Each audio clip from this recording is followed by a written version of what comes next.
Hello दोस्तों, स्वागत है आप सभी का। आज हम एडियो एरिया का करेंट कॉन्सेप्ट देखेंगे। ये अंक नंबर फर्स्ट है, इसका पहला अंक है। इसमें हम कवर करेंगे घटनाक्रम 1 से 15 जनवरी 2024 के, और ये 17वीं बीपीएससी के लिए बहुत ज़्यादा इंपॉर्टेंट होगा। इसके साथ ही यूपीपीसीएस आरओ के लिए भी ये बहुत महत्वपूर्ण होगा, तो इसको हम ध्यान से देखेंगे। इसमें अलग से बिहारी स्पेशल के भी करंट अफेयर दे रखे हैं, तो आपके बीपीएससी एग्जाम के लिए बहुत ज़्यादा हेल्पफुल हो जाएगा। हम आगे देखते हैं, स्टार्ट करते हैं पहले घटनाक्रम से। पहला घटनाक्रम है स्वच्छ सर्वेक्षण अवार्ड 2023। ये इसका 8वां संस्करण है। ये जारीकर्ता कौन है? जारीकर्ता में हम देखेंगे केंद्रीय आवास और शहरी मंत्रालय। राष्ट्रपति द्रौपदी मुर्मू ने भारत मंडपम नई दिल्ली में स्वच्छता सर्वेक्षण पुरस्कार 2023 प्रदान किया। कहाँ पे? भारत मंडपम नई दिल्ली में। आगे है वर्ष 2023 का विषय क्या था? 23 का थीम हम देख लेंगे। अभी हम देख रहे हैं वर्ष 2023 का थीम। ये अपशिष्ट से धन था, मतलब वेस्ट टू वेल्थ। उसके बाद 2024 का थीम हम देखेंगे। 2024 का थीम था कम करें, पुनः उपयोग करें, रिसाइकल करें, मतलब रेड्यूस, रीयूज एंड रिसाइकल। तो 2024 और 2023 और 2024 के जो थीम थे ये बहुत इंपॉर्टेंट है आपके लिए, इसे ध्यान में रखिएगा। आगे हम देखेंगे अगला पॉइंट था कि इस रिपोर्ट में सूरत ने इंदौर के साथ शीर्ष स्थान प्राप्त किया है। इससे पहले इंदौर लगातार 6 वर्षों से अकेले शीर्ष स्थान पर था, तो सूरत इस बार इंदौर के साथ साथ शीर्ष स्थान प्राप्त किया है, जिसमें हम देखेंगे यहाँ पे 1 2 3 रैंक दे रखा है। तो पहले पे सूरत और इंदौर दोनों एक साथ हो जाएंगे, ठीक है। फर्स्ट रैंक पे सूरत और इंदौर हैं। इंदौर मध्य प्रदेश, सूरत गुजरात। आगे हम देखेंगे सर्वश्रेष्ठ प्रदर्शन करने वाला राज्य कौन सा है। अच्छा, यहाँ पे तीसरे स्थान पे देख लेंगे हम, नवी मुंबई है, मतलब तीसरा। एक तरीके से हम इसे दूसरा ही कहेंगे, क्योंकि पहले पे तो ये दोनों आ जाएंगे। सर्वश्रेष्ठ प्रदर्शन करने वाले राज्य कौन से हैं? महाराष्ट्र हो जाएगा पहले पे, उसके बाद दूसरे पे हो जाएगा मध्य प्रदेश, तीसरे पे हो जाएगा छत्तीसगढ़। आगे देखेंगे हम अगला पॉइंट है हमारा, सबसे कम स्वच्छ शहर कौन से हैं। तो सबसे कम स्वच्छ शहर में आ जाएगा पहले स्थान पर कोलकाता और आसनसोल। ये दोनों सबसे कम स्वच्छ शहर हैं, कोलकाता और आसनसोल। और हावड़ा जो है पश्चिम बंगाल का, ये तीसरे स्थान पर है। जबकि सबसे कम स्वच्छ राज्य कौन से हैं? तो अरुणाचल प्रदेश सबसे कम स्वच्छ है, मिजोरम सबसे कम स्वच्छ है, एंड राजस्थान। आगे हम देखेंगे अगला पॉइंट, 1 लाख से कम आबादी वाले शहरों में महाराष्ट्र के सासवड़ सबसे स्वच्छ शहर का पुरस्कार मिला है। तो 1 लाख से कम आबादी वाला जो शहर है वो कहाँ का है? महाराष्ट्र का है, सासवड़ है। ये सबसे स्वच्छ शहर का पुरस्कार इसको मिला है। पाटन और लोनावला को क्रमशः दूसरा एवं तीसरा स्थान मिला है। अगला पॉइंट है हमारा 1 लाख से कम आबादी। क्या है? 1 लाख से कम आबादी वाले शहरों में फास्टेस्ट मूवर सिटी का अवार्ड नौरोजाबाद मध्य प्रदेश को दिया गया है। अगला है 1 लाख से अधिक आबादी वाले शहरों में ये फास्टेस्ट मूवर जो सिटी अवार्ड है वो किसको मिला है? पणजी, गोवा को मिला है। आगे देखेंगे हम अगला पॉइंट है हमारा, वाराणसी को 1 लाख से अधिक आबादी वाले शहरों में सर्वश्रेष्ठ गंगा शहर घोषित किया गया है। दूसरा स्थान किसको मिला है? प्रयागराज को। तो सर्वश्रेष्ठ गंगा शहर जो घोषित किया गया है 1 लाख से अधिक आबादी वाले में, वाराणसी को, उसके बाद प्रयागराज को। अगला पॉइंट हम देखेंगे हमारा क्या है, मध्य प्रदेश के महू छावनी बोर्ड सबसे स्वच्छ छावनी बोर्ड घोषित किया गया है। किसको? महू छावनी बोर्ड को। उसके बाद हम अगला पॉइंट देखेंगे अपना, 2023 के सर्वेक्षण में कुल 4477 शहरी स्थानीय निकाय, 61 छावनियां और 88 गंगा किनारे वाले शहर ने भाग लिया। सफाई मित्र सुरक्षा चैलेंज में भाग लेने वाले शहरों में चंडीगढ़ को जो है सर्वश्रेष्ठ शहर का पुरस्कार मिला। किस क्षेत्र में? सफाई मित्र सुरक्षा चैलेंज में। आगे देखेंगे अगला पॉइंट है हमारा, स्वच्छ भारत मिशन 2024 के लिए स्वच्छ भारत 2024 के लिए जो गान है वो नया संकल्प है, नया प्रकल्प है। नया संकल्प और नया प्रकल्प क्या है? स्वच्छ भारत मिशन 2024 के लिए गान है। आगे हम देखेंगे कि अगला हमारा पॉइंट है वेटलैंड सिटी प्रत्यायन। तो वेटलैंड सिटी प्रत्यायन में हम देखेंगे तो पर्यावरण, वन और जलवायु परिवर्तन मंत्रालय द्वारा वेटलैंड सिटी प्रत्यायन के लिए भारत में 3 क्षेत्रों को नामांकित किया गया है, 3 शहरों को। इसमें आपका इंदौर हो जाएगा, भोपाल हो जाएगा, एंड उदयपुर राजस्थान हो जाएगा।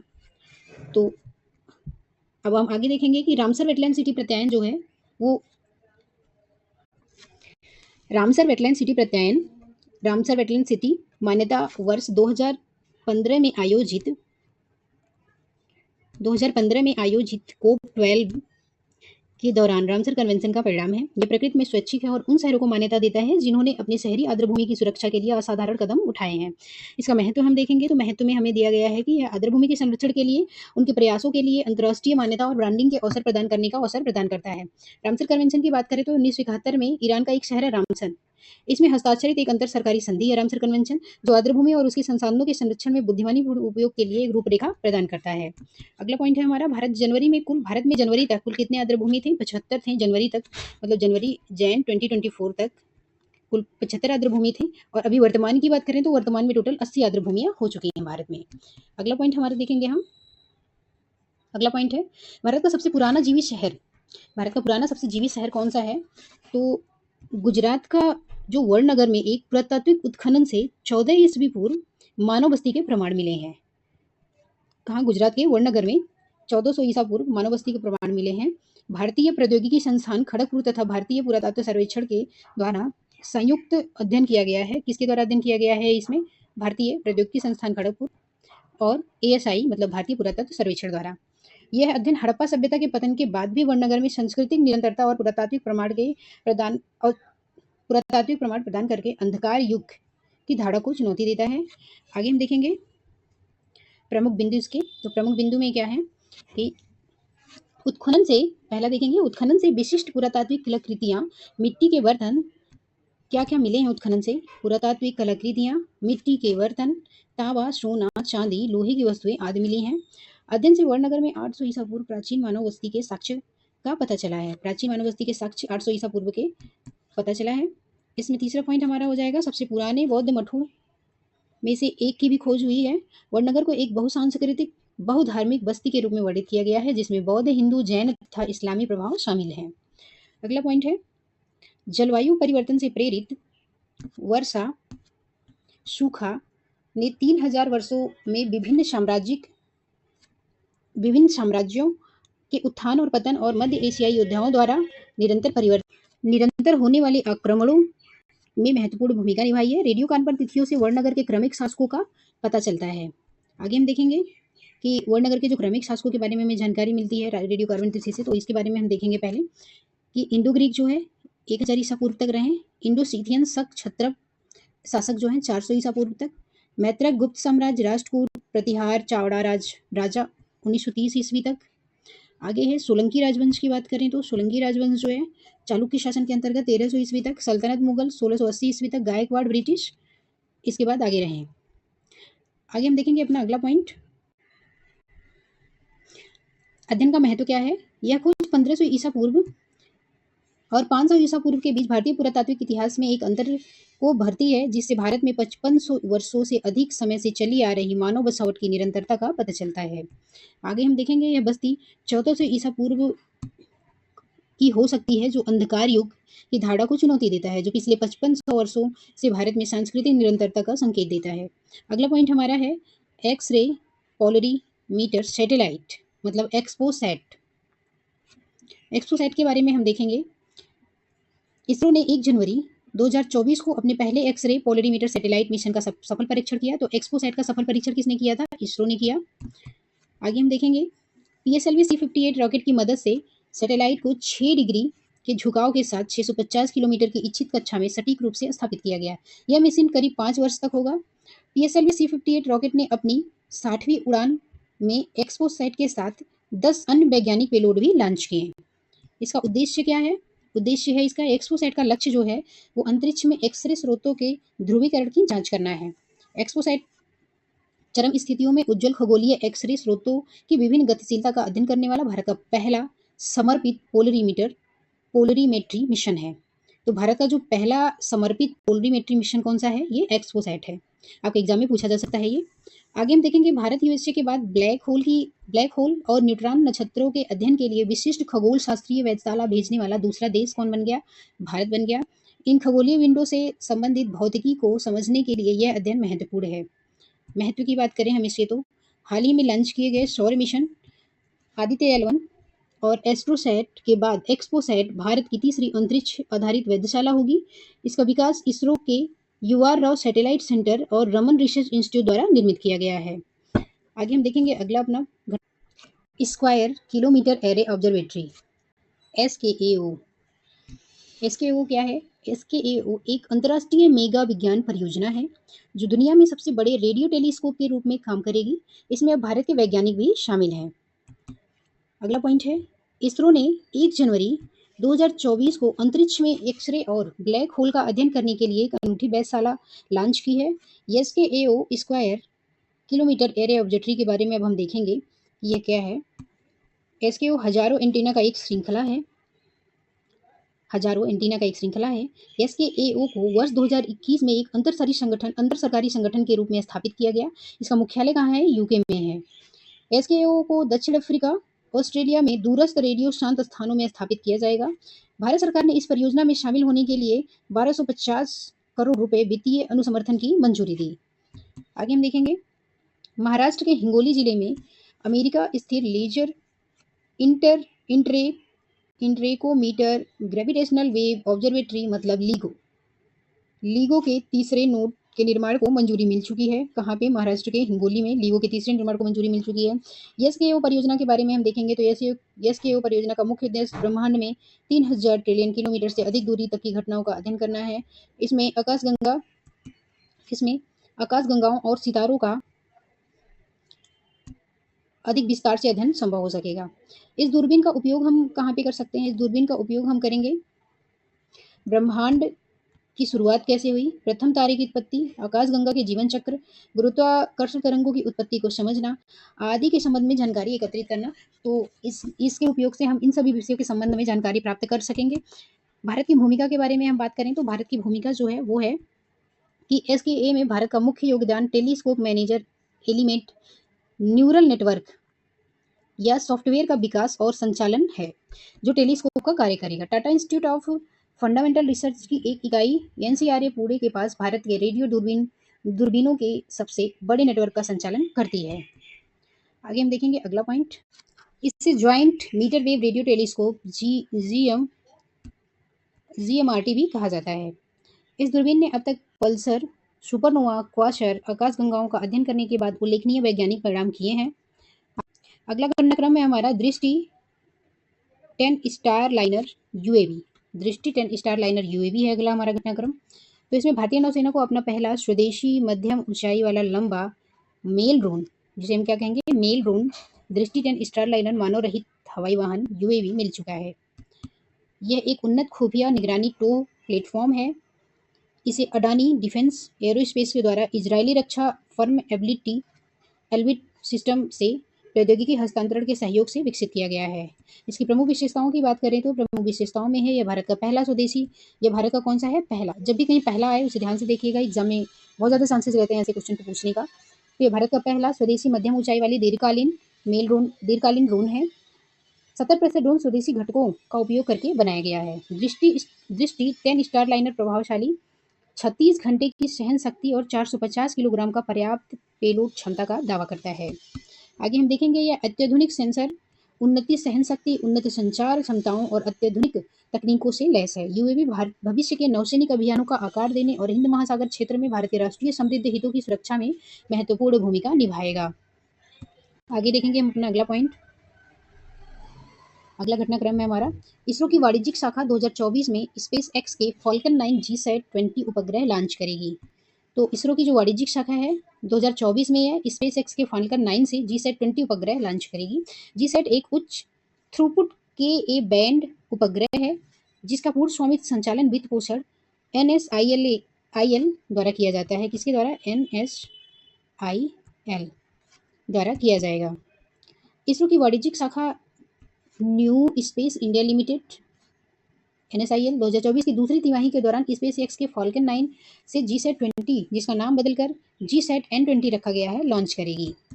अगला घटनाक्रम हम देखेंगे, इसकी मुख्य विशेषताओं के बारे में हम बात करेंगे। जीसैट 20 अंडमान निकोबार और लक्षद्वीप को सहित पूरे भारत के कवरेज के साथ इसमें 32 बीम शामिल हैं जो विशेष रूप से वंचित क्षेत्रों की मांग वाली सेना आवश्यकताओं को पूरा करेंगे।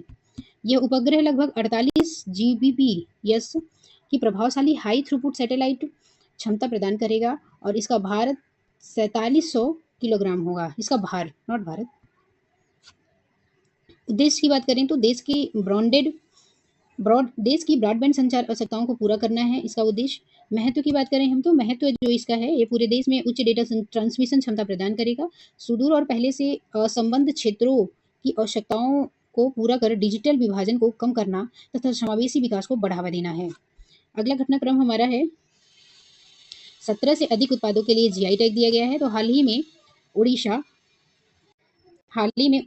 अरुणाचल प्रदेश, पश्चिम बंगाल और जम्मू कश्मीर के 17 से अधिक उत्पादों को भौगोलिक जीआई टैग प्रदान किया गया है। इसमें कौन-कौन से उड़ीसा के कौन-कौन से शामिल है? तो उड़ीसा का हम देखेंगे सबसे पहले। उड़ीसा का है कापड़डंगडा शॉल, लौंजिया सौरो पेंटिंग, कोरापुट काला जीरा चावल, शिमलीपाल काई चटनी, नयागढ़ कांती मुड़ी बैंगन, उड़ीसा खजूरी गुंडा, ढेकनाल बिंदु। ये सभी कहाँ के हैं? उड़ीसा के हैं। आगे हम देखेंगे पश्चिम बंगाल के बारे में। तो पश्चिम बंगाल के किन-किन उत्पादों को जीआई टैग मिला है? तो तांगिल साड़ी को मिला है, गारस साड़ी को मिला है, कोरियल साड़ी को मिला है, कालू नुनिया चावल को मिला है और सुंदरवन शहद को मिला है। गुजरात की हम देखें तो गुजरात में केवल मिला है किसको? गुजरात में केवल कच्ची खरे को मिला है। जम्मू कश्मीर में रामवन अनारदाना को मिला है। अरुणाचल प्रदेश में वांचो लकड़ी का शिल्प और आदि केकिर को मिला है। उत्तर प्रदेश में हनुमानगढ़ी लड्डू को मिला है। आगे हम देखेंगे भौगोलिक जीआई टैग के बारे में। तो जीआई टैग क्या होता है कि जीआई टैग एक नाम या चिन्ह है जो किसी विशिष्ट भौगोलिक स्थान और मूल उत्पादों को प्रदान किया जाता है। जीआई टैग सुनिश्चित करता है कि केवल अधिकृत उपयोगकर्ता या भौगोलिक क्षेत्र में रहने वाले लोगों को ही इसके नाम की उपयोग की अनुमति है।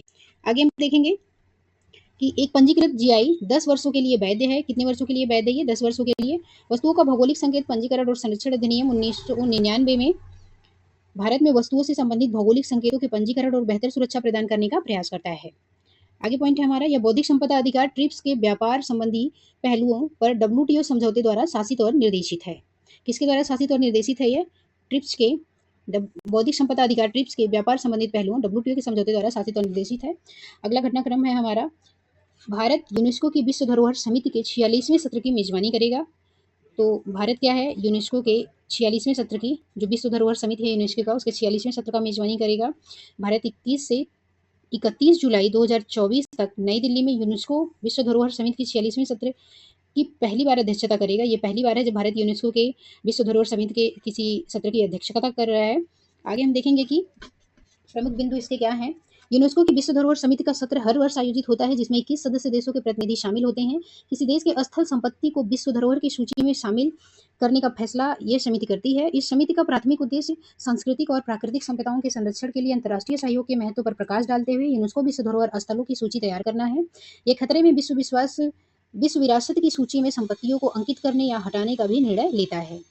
अगला हम पॉइंट देखेंगे, इसका महत्व क्या है। महत्व यह है कि यह आयोजन भारत को संस्कृति और ऐतिहासिक विरासत के संरक्षण पर वैश्विक चर्चा के केंद्र बिंदु के रूप में रखता है, जो विश्व मंच पर भारत की समृद्ध सांस्कृतिक विरासत को प्रदर्शित करने का एक महत्वपूर्ण अवसर प्रस्तुत करता है।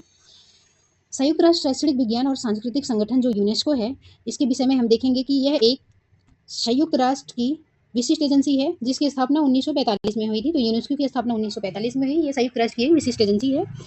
इसका कार्य क्या होता है? इसका कार्य है शिक्षा,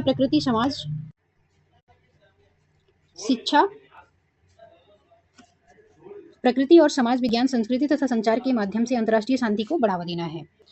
इसका अगला पॉइंट देखेंगे हम, इसका मुख्यालय कहाँ है। तो यूनेस्को का मुख्यालय जो है वो पेरिस, फ्रांस में है।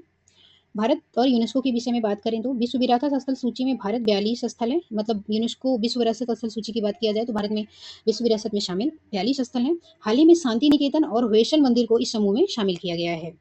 अगला घटनाक्रम है हमारा, जापान में 7.6 तीव्रता का भूकंप आया। तो इस पर हम देखेंगे कि जापान के इशिकावा प्रांत में नाटो प्रायद्वीप के पास 1 जनवरी 2024 को 7.6 तीव्रता का भूकंप दर्ज किया गया है। भूकंप के कारण जापान के पश्चिमी तट और पड़ोसी देश दक्षिण कोरिया के तट लगभग 1 मीटर 3 फीट ऊंची समुद्री लहरें उत्पन्न हुई हैं। मौसम विज्ञान एजेंसी जापान के अनुसार पहली बार आए भूकंप के बाद लगभग 200 झटके महसूस किए गए हैं। पश्चिमी जापान में शक्तिशाली भूकंपों की एक श्रृंखला आई है जिससे कम से कम 48 लोग मारे गए हैं। 2011 में जापान में आए 9 तीव्रता के भूकंप के परिणाम स्वरूप सुनामी आई है जिससे देश में उत्तर पूर्वी तटीय समूह को नष्ट कर दिया गया है, जिसमें 18,000 लोग मारे गए हैं। उन सुनामी लहरों में फुकुशिमा बिजली संयंत्र से परमाणु दुर्घटना को जन्म दिया, जिससे चेरनोबिल के बाद सबसे गंभीर परमाणु दुर्घटना हुई। आगे हम देखेंगे अगला पॉइंट। अगला हमारा पॉइंट है 16वां वित्त आयोग का गठन। ये बहुत इंपॉर्टेंट है आपके लिए और आपके एग्जाम के लिए भी। इसमें हम देखेंगे 16वां वित्त आयोग का गठन जो है, सरकार ने राष्ट्रपति के अनुमोदन से संविधान के अनुच्छेद 280 के अनुसार 16वें वित्त आयोग का गठन कर दिया गया है। 280 क्लास 1 के तहत 16वें वित्त आयोग का गठन किया गया है। नीति आयोग के पूर्व अध्यक्ष और कोलंबिया विश्वविद्यालय के प्रोफेसर डॉक्टर अरविंद पनगड़िया जो हैं, उनको इसके अध्यक्ष होंगे। तो 16वें वित्त आयोग के अध्यक्ष कौन होंगे? डॉक्टर अरविंद बनगड़िया। श्री ऋत्विक रंजनम पांडे को आयोग का सचिव नियुक्त किया गया है, तो आयोग के सचिव कौन है? ऋत्विक रंजनम पांडे। सदस्य की बात अगर हम करें तो सदस्य में इसके हो जाएंगे अजय नारायण इना, सौम्या कांति घोष, इनी जॉर्ज मैथ्यू और मनोज पांडा। 16वें वित्त आयोग जो अप्रैल 2026 से शुरू होने वाली है, 5 साल की अवधि के लिए केंद्र और राज्यों के बीच कर राजस्व साझा करने के फार्मूले की सिफारिश करेगा। 16वें वित्त आयोग के बारे में हम और आगे देखते हैं कि इससे संबंध विषय कौन है। ये क्या है कि संघ राज्यों के बीच करों की निवल आय का वितरण जो संविधान के भाग 12 के अधीन उनके बीच विभाजित किया जाना है या किया जा सकता है। वे सिद्धांत जो भारत की संचित निधि में से राज्यों के राजस्व में सहायता अनुदान को नियंत्रित करने और संविधान के अनुच्छेद 275 के अधीन राज्यों को उनके राजस्व से सहायता अनुदान के रूप में उस अनुच्छेद के खंड 1 के प्रावधानों में विनिर्दिष्ट प्रायोजनों के अलावा अन्य प्रायोजनों के लिए भुगतान की जाने वाली राशि है। आगे हम देखेंगे कि राज्य वित्त आयोग के द्वारा की गई सिफारिशों के आधार पर राज्य में पंचायतों नगर पालिकाओं के संसाधनों को संपूरित करने के लिए राज्य की संचित निधि में वृद्धि करने के लिए आवश्यक उपाय है। राष्ट्रीय आपदा प्रबंधन वित्त पोषण का मूल्यांकन की बात करें तो जो आयोग है वो आपदा प्रबंधन पहल से संबंधित वर्तमान वित्त पोषण संरचनाओं की समीक्षा कर सकता है। आगे भारत में बहुआयामी गरीबी चर्चा पत्र 15 जनवरी 2024 को नीति आयोग के द्वारा वर्ष 2005-6 में भारत में बहुआयामी गरीबी शीर्षक से एक चर्चा पत्र जारी किया गया है। इस चर्चा पत्र में राष्ट्रीय परिवार स्वास्थ्य सर्वेक्षण 4 2015-16 और राष्ट्रीय परिवार स्वास्थ्य सर्वेक्षण 5 2019 से 21 के आंकड़ों को शामिल किया गया है।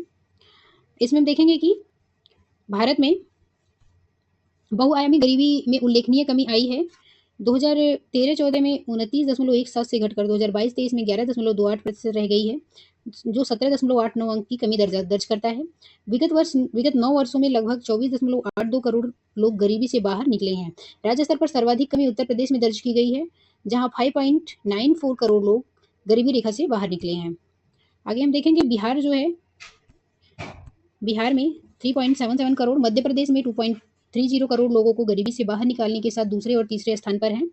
इस अवधि के दौरान राष्ट्रीय एमपीआई के सभी 12 संकेतकों में उल्लेखनीय सुधार हुआ है। आगे हम देखें तो भारत में सतत विकास लक्ष्य एसडीजी 1.2 प्राप्त होने की संभावना है, जिसका लक्ष्य 2030 से पहले राष्ट्रीय परिभाषाओं के अनुसार सभी आयामों में गरीबी में रहने वाले सभी उम्र के पुरुष महिला बच्चों के अनुपात को कम से कम आधा करना है। जीवन स्तर के आयाम से संबंधित संकेतकों में महत्वपूर्ण सुधार दिखाई दिए हैं, जैसे स्वच्छता सुविधाओं, बैंक खाता एंड खाना पकाने के ईंधन आदि में। आगे हम देखेंगे अगला पॉइंट। अगला घटनाक्रम है हमारा हिट एंड रन कानून से संबंधित चिंताओं के विषय में। तो हिट एंड रन कानून के संबंधित चिंताओं के विषय में हम बात करेंगे तो भारतीय न्याय संहिता 2023 की विवादास्पद धारा 106 क्लॉज 2 के प्रावधान के विरुद्ध महाराष्ट्र, छत्तीसगढ़, पंजाब, पश्चिम बंगाल जैसे राज्यों में ट्रांसपोर्टरों और वाणिज्यिक ड्राइवरों ने विरोध प्रदर्शन किया है। यह धारा हिट एंड रन की घटनाओं के लिए गंभीर दंड का प्रावधान करती है, जो ड्राइविंग समुदाय के बीच असंतोष के केंद्र बिंदु है। हालांकि देशव्यापी ट्रक चालकों का आंदोलन समाप्त हो गया है, क्योंकि सरकार ने आश्वासन दिया है कि वह हिट एंड रन के खिलाफ विवादात्मक कानून लागू करने से पहले हितधारकों से परामर्श करेगी। आगे हम देखेंगे कि नए हिट एंड रन कानून में क्या है। तो बीएनएस के अनुसार ब्रिटिश काल की भारतीय दंड संहिता आईपीसी का प्रतिस्थापन है। यदि कोई ड्राइवर लापरवाही से गाड़ी चलाने के कारण गंभीर सड़क दुर्घटना का कारण बनता है और फिर पुलिस या किसी अधिकारी को सूचित किए बिना चला जाता है, तो वह 10 साल तक जेल, कितने साल तक? 10 साल तक की जेल और 7 लाख रुपए की जुर्माना उस पर हो सकता है। आगे हम देखेंगे कि यदि ड्राइवर दुर्घटना के तुरंत बाद घटना की रिपोर्ट करता है, तो उन पर धारा 106 क्लॉज 2 के स्थान पर धारा 106 क्लॉज 1 के तहत आरोप सिद्ध किया जाएगा। धारा 106 क्लॉज 1 में गैर इरादतन हत्या की श्रेणी में नहीं आने वाली मौतों के लिए 5 वर्ष तक की सजा का प्रावधान है। पुराने ब्रिटिश काल के आईपीसी में हिट एंड रन मामलों के लिए कोई विशेष प्रावधान नहीं था। ऐसे मामलों में आईपीसी की धारा 304 ए के तहत कार्यवाही की जाती थी। इस धारा के अनुसार लापरवाही के लिए किए गए किसी कार्य के कारण किसी अन्य की मृत्यु का कारण बनने वाले व्यक्ति को अधिकतम 2 साल की जेल की सजा के जुर्माना का। नए हिट एंड रन कानून की आवश्यकता की बात करें तो वर्ष वर्ष 2022 में भारत में 1,68,000 से अधिक दुर्घटनाओं से मौत दर्ज की गई है। आधे से अधिक सड़क मौतें राष्ट्रीय राज्य राजमार्गों पर हुई है, जो कुल सड़क नेटवर्क का 5% से भी कम है। सड़क दुर्घटनाओं के कारण देश अपने जीडीपी का 5 से 7% अधिक नुकसान झेलता है। कितना प्रतिशत? 5 से 7% जीडीपी का अधिक नुकसान देता है जीडीपी सड़क दुर्घटनाओं के कारण। इस कानून का उद्देश्य तेज गति और लापरवाही से गाड़ी चलाने को रोकना और उन लोगों को दंडित करना जो पीड़ितों की सूचना दिए बिना, उनकी मदद किए बिना घटनास्थल से भाग जाते हैं। अगला, सड़क दुर्घटनाओं की संख्या में कमी लाना तथा घायल व्यक्ति को त्वरित चिकित्सीय सुविधा उपलब्ध करवा कर सड़क दुर्घटना से होने वाली मौतों में कमी लाना, ये इसके विषय। ड्राइवर तथा प्रदर्शनकारियों की चिंताओं के विषय में हम बात करेंगे तो प्रदर्शनकारियों का तर्क है कि निर्धारित दंड, जिसमें 10 साल की कैद की सजा है और 7 साल जुर्माना, अत्यधिक गंभीर है। अतः पीएनएस 2023 की धारा 106 क्लॉज 2 को वापस लेना या संशोधन किया जाना चाहिए। जुर्माना अत्यधिक है और ड्राइवरों की चुनौतीपूर्ण कार्य स्थितियां विचार करने में विफल रहता है। दुर्घटना स्थलों पर सहायता के लिए रुकने पर ड्राइवरों के खिलाफ भीड़ की हिंसा का डर हो जाता है। आगे हम देखेंगे, अगला पॉइंट है हमारा लाल सागर में संकट। लाल सागर में संकट क्यों है, इसको हम देखते हैं कि हूती विद्रोहियों द्वारा पश्चिमी अरब में वाणिज्यिक जहाजों पर हमलों की श्रृंखला में नवीनतम में मार्शल द्वीप ध्वनांकित तेल टैंकर मॉर्लिन लुआंडा एक मिसाइल हमले की चपेट में आ गया, जिसमें 22 भारतीय और एक बांग्लादेश सदस्य सवार थे। इसमें हम देखेंगे कि इस हमले के विरुद्ध भारतीय नौसेना के निर्देशित मिसाइल विध्वंसक आईएनएस विशाखापट्टनम ने तुरंत प्रतिक्रिया की। तो कौन सा भारतीय नौसेना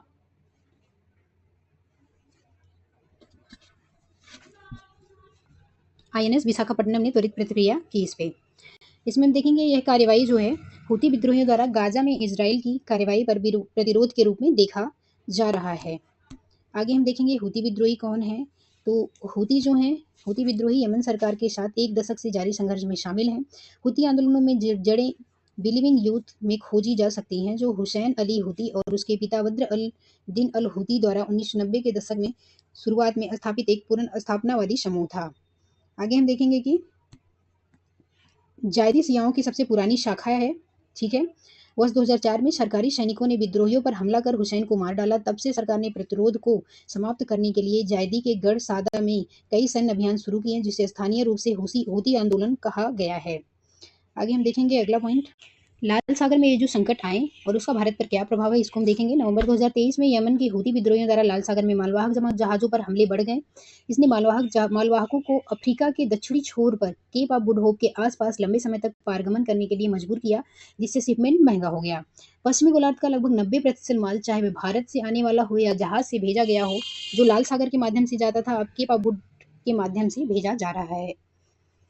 भारत मालदीव विवाद की बात करें तो हम भारत मालदीव में विवाद देखा गया, क्यों देखा गया, क्या कारण थे, ये सारे हम देखेंगे इसमें। भारतीय प्रधानमंत्री के लक्षद्वीप दौरे पर मालदीव के मंत्री ने ट्वीट कर भारत मालदीव के मध्य विवाद उत्पन्न हो गया, जिससे भारत और मालदीव के बीच पहले से ही तनावपूर्ण संबंधों में और गतिरोध आ गया। इससे विवाद की शुरुआत तब हुआ जब मालदीव के 3 उप मंत्रियों ने भारतीय प्रधानमंत्री की लक्षद्वीप यात्रा के संबंध में नकारात्मक टिप्पणियां की।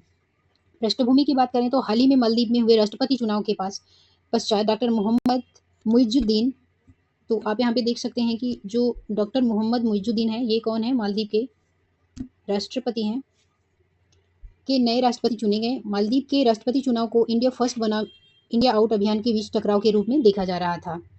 आगे हम देखेंगे कि मोहम्मद मुइजू की जीत को इंडिया आउट कैंपेन की जीत के तौर पर देखा जा रहा है। इंडिया आउट अभियान मालदीव की धरती पर भारतीय सेना की मौजूदगी के खिलाफ है।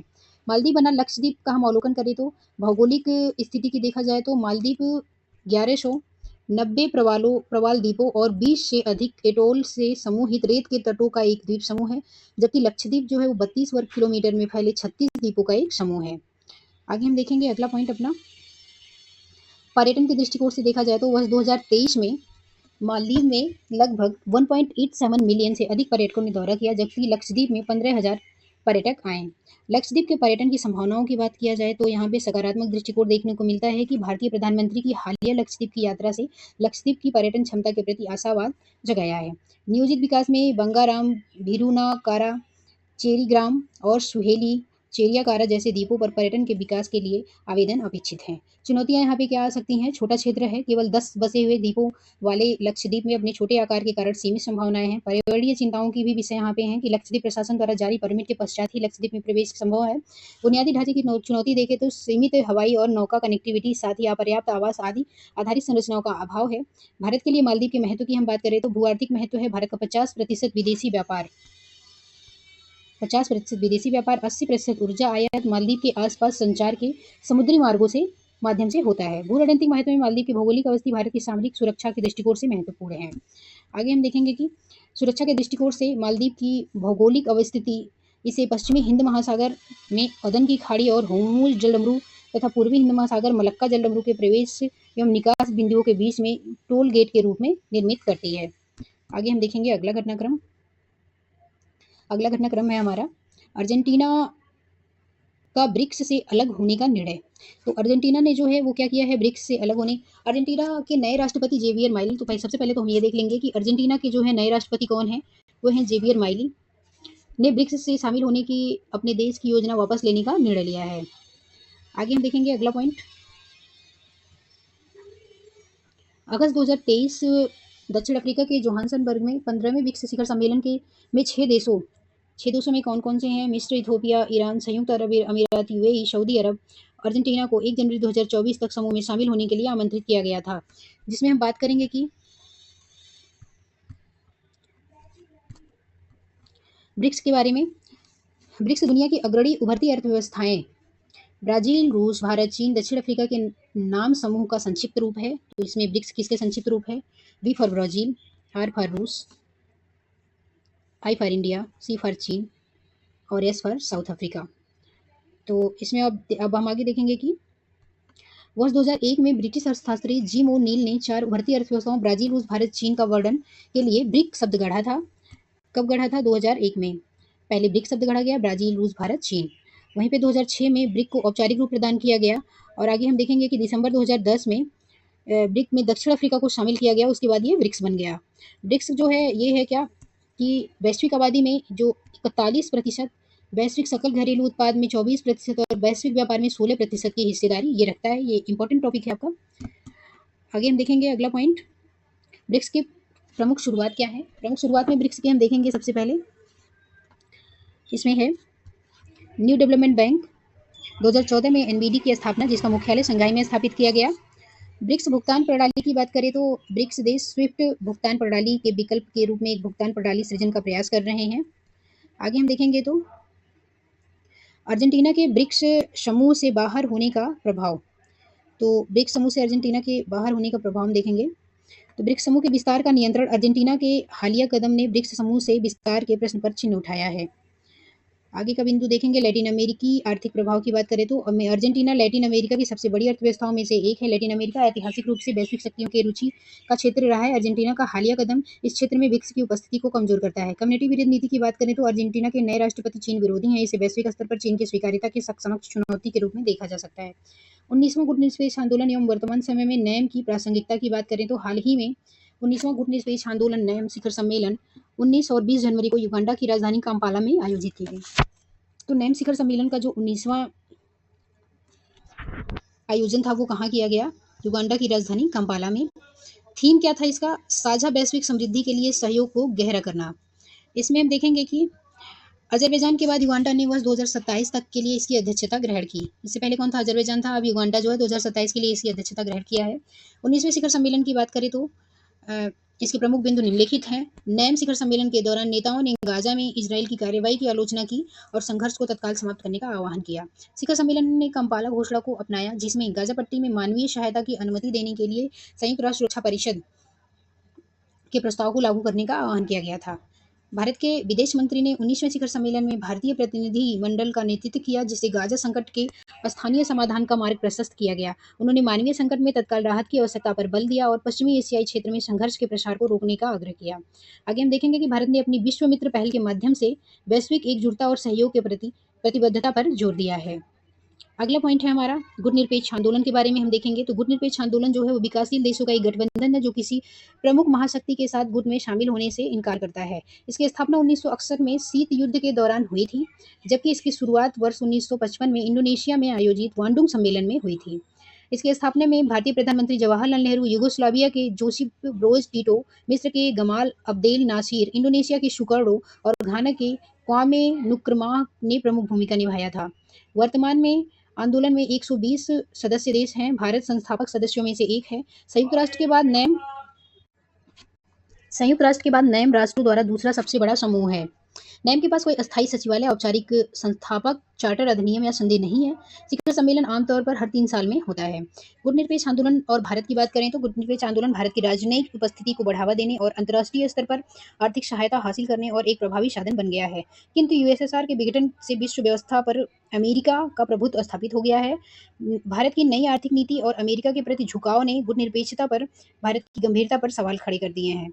आगे हम देखेंगे 1865 और 1971 के युद्धों के दौरान इंडोनेशिया और मिस्र ने भारत विदेशी रुखों को अपनाया और पाकिस्तान का समर्थन किया है। वहीं भारत के लिए नैम का महत्व क्या है कि यूएनएससी में भारत की उम्मीदवारी का समर्थन है। ये नैम में 120 विकासशील देश शामिल हैं, जिसमें अधिकांश संयुक्त राष्ट्र महासभा के सदस्य हैं।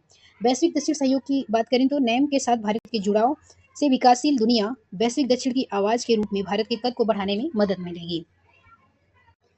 नैम जो है ये बहुध्रुवीय विश्व व्यवस्था को सुदृढ़ करने में इससे मदद मिलेगी।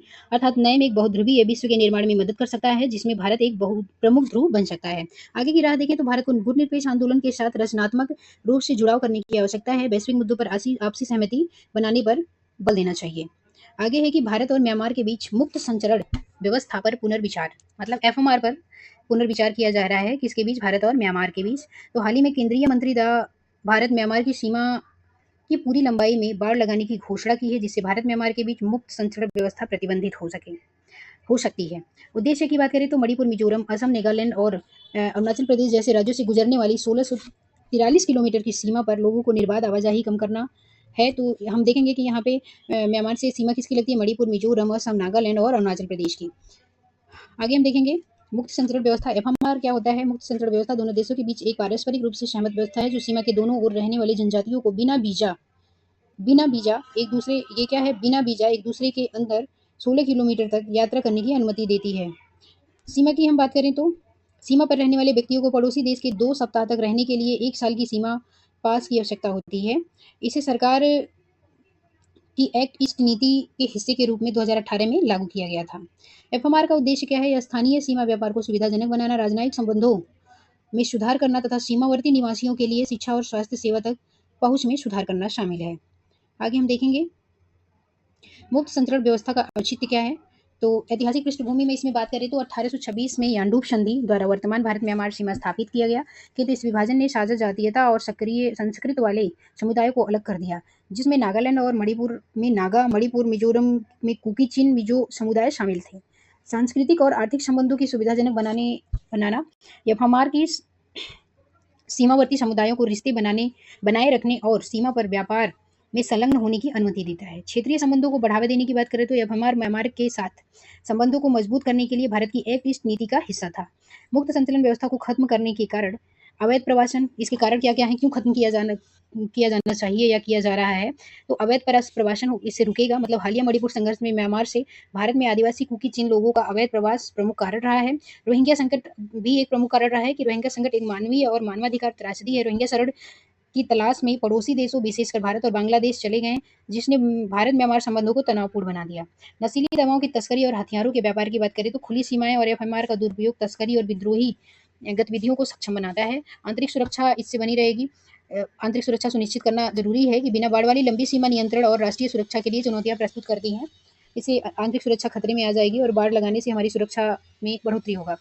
ईरान पाकिस्तान टकराव की बात करें तो हाल ही में पाकिस्तान के बलूचिस्तान इलाके में ईरान ने मिसाइल हमला किया, जिसमें जवाबी कार्रवाई में पाकिस्तान ने भी ईरान पर हमला किया। दुनिया के विभिन्न हिस्से, खासकर पश्चिम एशिया के बढ़ते भू-राजनीतिक संघर्षों और तनावों के बीच ईरान पाकिस्तान के बीच टकराव एक चिंताजनक विषय है। आगे हम देखेंगे शिक्षा की वार्षिक स्थिति रिपोर्ट के बारे में। वार्षिक स्थिति रिपोर्ट 2013 अर्थात एसए रिपोर्ट 2023 आ गया है। प्रथम फाउंडेशन द्वारा इसके द्वारा यह जारी किया जाता है। सबसे पहले यह देखना बहुत जरूरी है।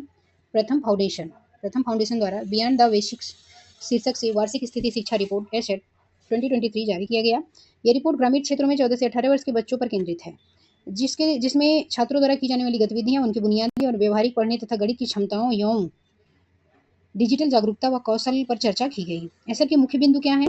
ऐसा 2023 में 26 राज्यों 28 जिलों में किए गए एक सर्वेक्षण पर आधारित है, जो 14 से 18 आयु वर्ग के 34,745 युवाओं तक 34,745 युवाओं तक पहुंचाता है।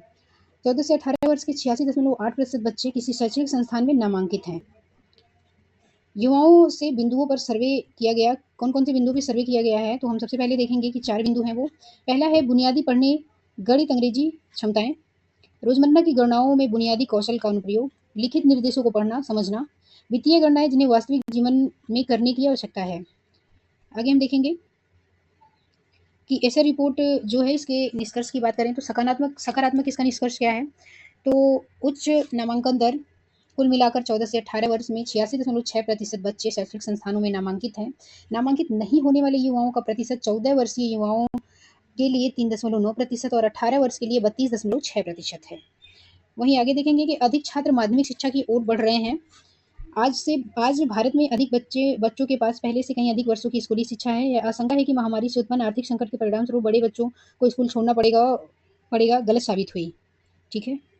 शिक्षा प्रणाली की चुनौतियों की बात करें तो पढ़ने और अंकगणितीय क्षमताओं में मूलभूत कौशल का अंतर। लगभग 25% लोग ग्रेड 2 का पाठ नहीं पढ़ सकते और 50% से अधिक को ग्रेड 5 तक अपेक्षित अंकगणित कौशल के साथ कठिनाइयों का सामना करना पड़ता है, जो मूलभूत शिक्षा में कमी को उजागर करता है।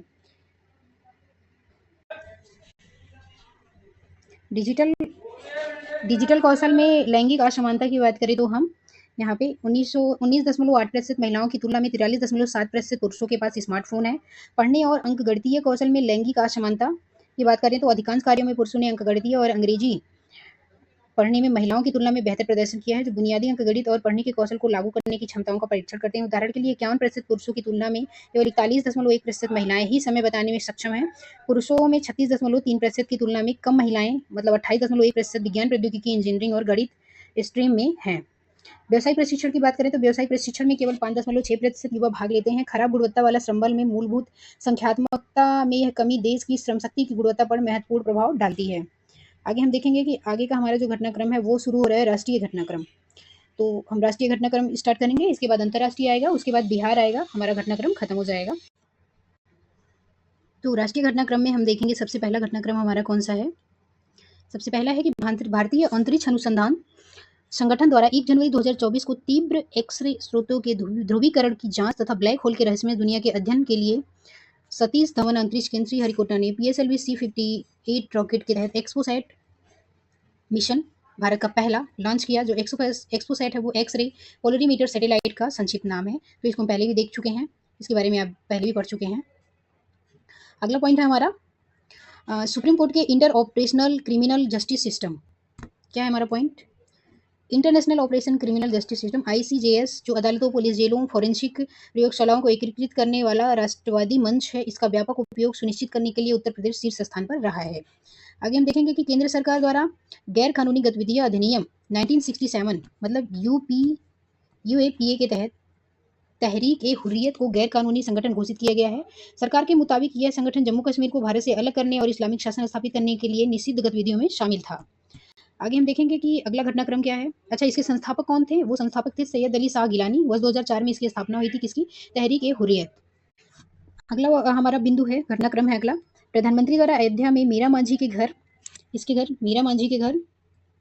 दौरा किया गया। जो उज्ज्वला योजना की 10 करोड़ की लाभार्थी थी, मतलब 10 करोड़वीं जो लाभार्थी थी वो मीरा मांझी। उज्ज्वला योजना से संबंधित महत्वपूर्ण घटक की बात करें तो हम इसकी शुरुआत कब हुई? 2016 में उत्तर प्रदेश के बलिया में हुई। उद्देश्य स्वच्छ ईंधन के उपयोग को बढ़ावा देने से संबंधित है यह। आगे हम देखेंगे अगला पॉइंट, रक्षा मंत्री राजनाथ सिंह द्वारा पहले बालिका सैनिक स्कूल संविद गुरुकुलम गर्ल्स सैनिक स्कूल का उद्घाटन उत्तर प्रदेश के वृंदावन मथुरा में किया गया। तो कहाँ पे किया गया? वृंदावन मथुरा, उत्तर प्रदेश में पहले बालिका सैनिक स्कूल।